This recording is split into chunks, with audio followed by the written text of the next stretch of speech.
There was a news item recently about a mother who had been running errands, and she went to a shopping center and went in to do her chores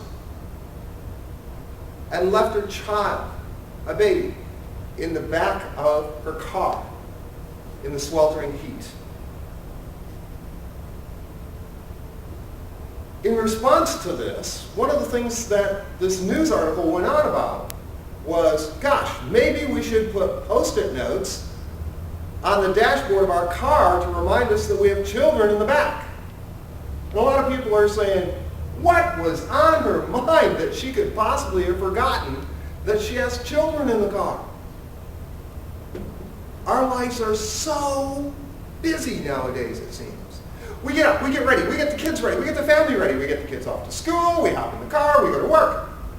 We get at work, and what do we have? We have deadlines, we have projects, we have email, we have voicemail, we have phone calls to make, and the next thing we know it's lunch. And many people work through lunch to get caught up. Or they go out to run more errands and come back real fast with barely a word even to say hello to their coworkers, and then they start in again on the work again. And the next thing you know, it's the end of the day, and they got to rush home because they've got laundry to do, they've got yard work, they have projects. We have to get ready for dinner, we have to set the table, then we got to clear the table, then we got to help the kids study. Maybe if we're lucky, we have a little time to relax before what? We collapse into bed.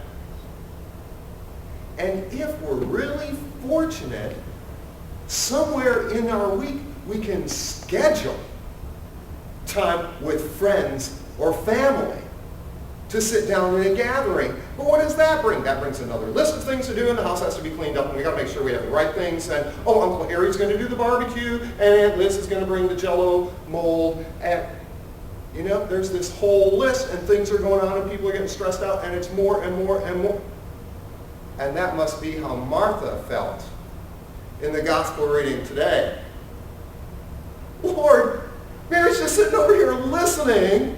Why don't you have her help me? I'm sure many of us can kind of identify with that.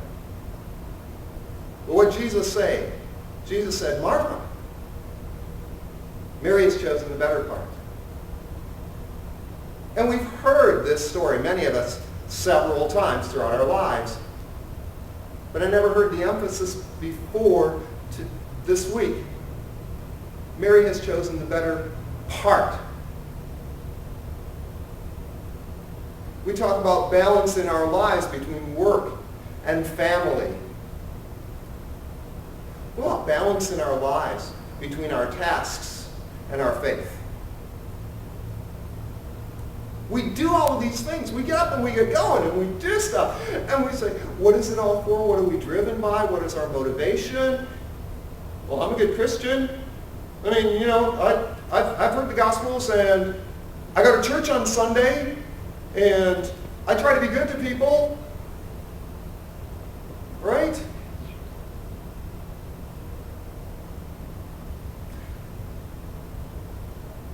But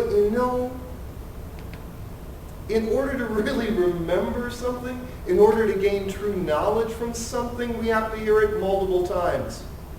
Multiple times.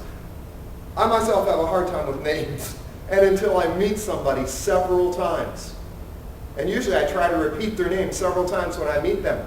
I can't remember their name.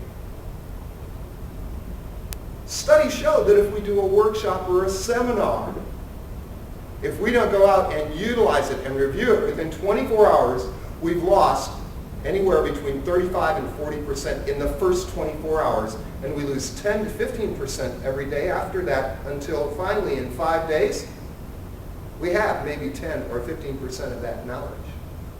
As an example, can you tell me the topic of the sermon 2 weeks ago?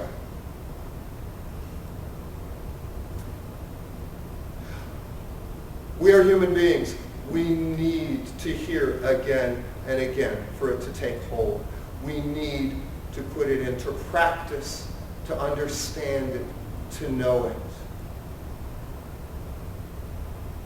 The motivation for our daily activities to be our faith and our love of God and God's love for us and our love of our fellow humankind. So how do we achieve that balance? We look for balance in our lives between home and work. We need balance in our lives between doing things and listening to God. We can listen through the readings, through Scripture, through contemplating on what is being said, what is being read. We need to take that post-it note and make a daily appointment with God. We need time to commune with God, to strengthen our faith and our knowledge. We need to contemplate the Scriptures. We need to pray and meditate. It's a two-way street. Don't forget to listen. To achieve balance in our lives between just doing things and understanding why we do things and how we should do things. In this manner, we hopefully won't put God in a position in the back seat of our cars and forget about it.